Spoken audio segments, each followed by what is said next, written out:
As we're a couple months into 2025 and European football is starting to get really heated, another part of the world is just starting back up. And honestly, it looks like it's going to be the most exciting league campaign this whole year that we will experience, as the Brazilian league seems super unpredictable as of right now. And jumping right into it, let's start off with Santos. And of course, we all know that Neymar Jr. has returned to his boyhood club, which has been the biggest headline regarding Brazilian football. After finessing the Saudis for 200 million euros, Neymar seems to be happy once again. He's been on the pitch playing a couple games for Santos in the state tournament, and although they haven't been performing the best, he still looks like he has a little bit left in the tank. But all around, the team seems weak, as they have just promoted from the second division, and they've lost a lot of players. But other than bringing in Neymar, they've also made an interesting move in bringing in Chiquinho Suarez, who was pushed to the bench at Botafogo. Despite that, he would still have 17 goals and assists throughout the season, and even though he's 34, he's still quality in my opinion. Although I do feel like people are overestimating how good Santos will do, I don't think they'll relegate again, but they're definitely not in a title push for me, as even though their attack is deadly, I just don't believe in their defense at all. Neymar will be enough to carry them on his own, to be honest. And while I'm talking about Mr. Suarez, I just want to bring the spotlight to his old team, Botafogo. And man, they had an amazing season last year, where they captured the Libertadores and Brazilian League in the same year, which has only occurred just a couple of times. John Textor's transformation worked, but things aren't as great as they seem. See, Botafogo sold a lot of their players, and I mean a lot of them. Luis Enrique would be sold to Russian side Zenit for 33 million euros. World Cup winner Thiago Almada, well, he would be sent off to John Textor's other club, Lyon. Junior Santos would join Atlético Mineiro. I could go on. And although they have spent money to bring in new talent like Santiago Rodriguez or Jair Cunha, things have started off horrible, as they lost the Super Cup to Argentinian side Racing Club, and they have been doing horrible in the state tournament.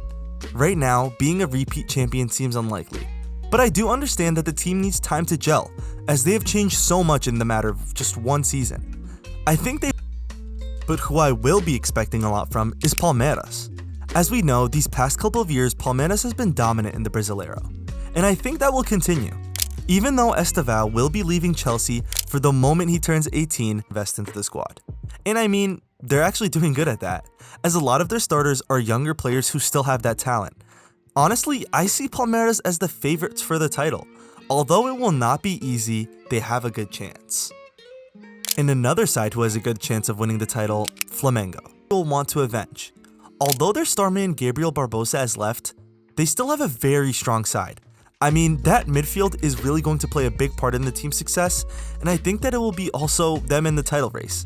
I could see them beating Palmeiras. I mean, the team doesn't really have any weaknesses, and I could almost guarantee you that they will be in that top 4. Except, I just have one more team who has the slight possibility of outshining them. And I'm talking about Cruzeiro. See, the new owner of Cruzeiro has been doing an amazing job. I mean, he really is investing a lot of money into the club. And bringing in Gabigol was an amazing thing for the side. Not only that, but they have Balassi. Yes, that Balassi playing for them. And they reached the Sudamericana final last year.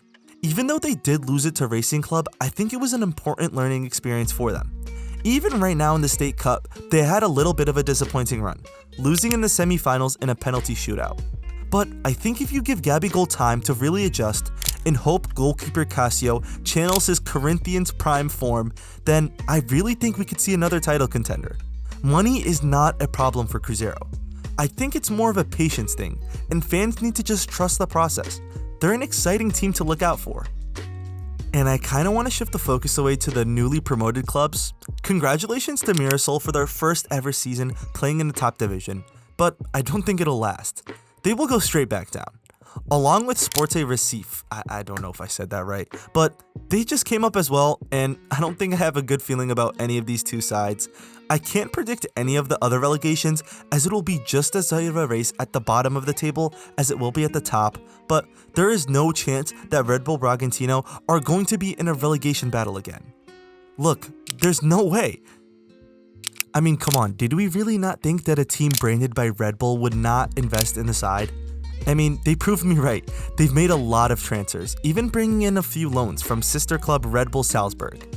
And honestly, I expect them to be mid-table. Relegation shouldn't even be a question for this team. And now for a team I'm really excited to watch, Corinthians. Man, this team is so interesting to talk about.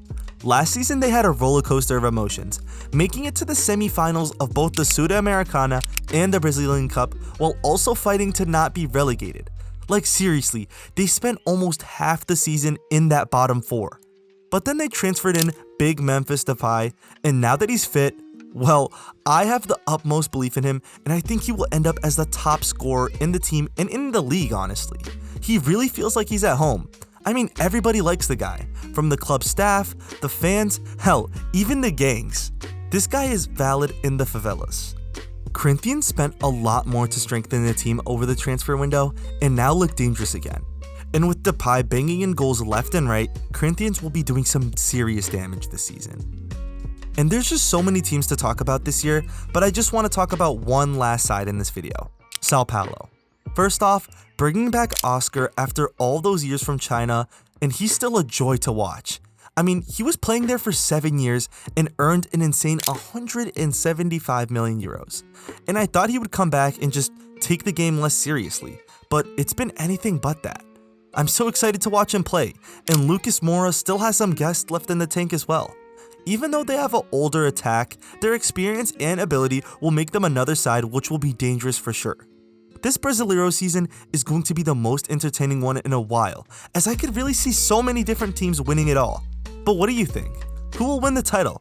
Let me know in the comments below, and don't forget to like and subscribe.